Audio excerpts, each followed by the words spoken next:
PCC గారు కానీ CM Revanth Reddy గారు కానీ చెప్పడం జరిగింది. పార్టీకి మోసం చేసిన వాడు ఎలక్షన్స్ ముందు వాళ్ళని ఖచ్చితంగా తీసుకోమని చెప్పి కూడా చెప్పడం జరిగింది. ఇప్పటివరకు ఫ్యాక్షన్ రాజకీయాలు లేవు.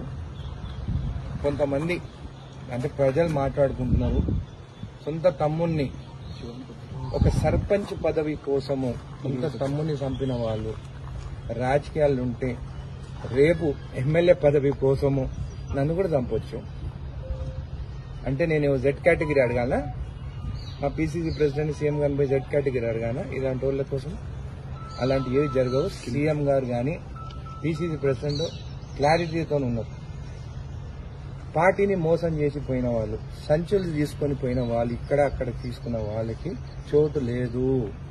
అది కూడా జడ్చర్లలో ఉన్న ఎమ్మెల్యే అనిరుద్ రెడ్డి ఆల్రెడీ వేరే కాన్స్టిట్యున్సీలు కూడా కానీ నారాయణపేట కానీ దేవరకద్ర కానీ మిడ్జిల్ కానీ మేమ్నర్ కానీ ఎవరైతే మోసం చేసి పోయి మమ్మల్ని అందరిని ఓడగొట్టాలని తిరిగిన వాళ్ళు మళ్ళీ రిటర్న్ వస్తారంటే ఈ 5 ఎమ్మెల్యేలు ఎవరైనా కానీ ఒప్పుకునే పరిస్థితి లేదు.